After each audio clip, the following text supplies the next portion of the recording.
100 years ago, 108 taon na ang lumipas nang magpakita ang mahal na Birheng Maria sa tatlong bata, sina Lucia, Jacinta, at Francisco.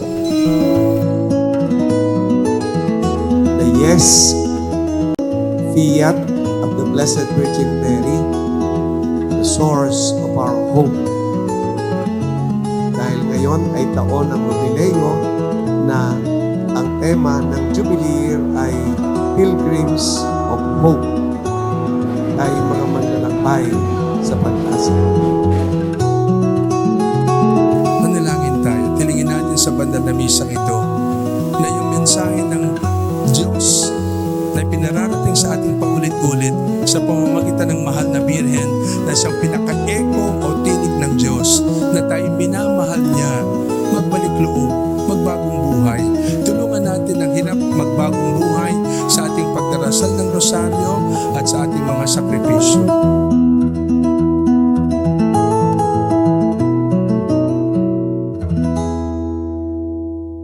Huwag kang matakot, Maria, sapagkat kinalulugdan ka ng Diyos. Makinig ka.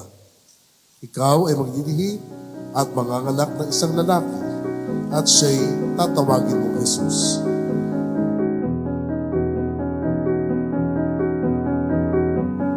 Ang kanyang sagot, oo. Ako'y alipin ng Panginoon. Mangyari sa akin ang iyong sinabi. Ito ang kanyang naging sagot sa pamamagitan ng Anghel Gabriel na narinig natin sa Ebanghelyo. Umoo ang mahal na Birheng Maria sa plano ng Diyos na siya ang maging ina ng manunubos.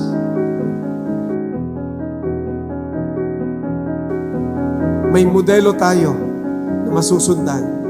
Sino? Ang mahal na Birheng Maria. Mahal na Birhen ng Fatima na ating pinararangalan ngayong araw na ito, 13 ng Mayo, sapagkat ang araw na ito, May 13, ay napakahalaga.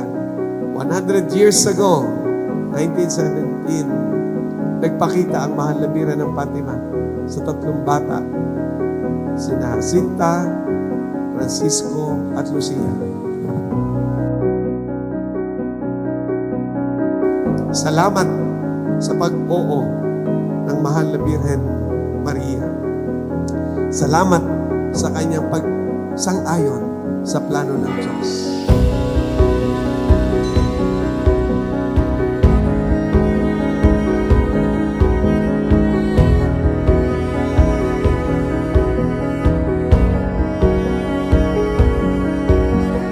Tayo naman sa ating bahagi, matuto tayo.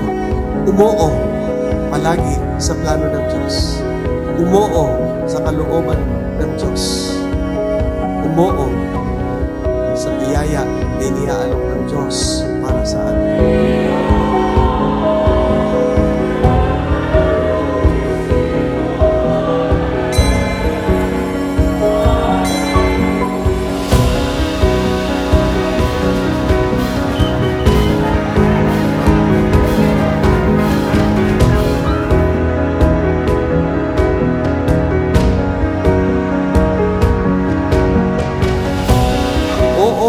Ng mahal na Birheng Maria, gawing bukal ng ating pag-asa.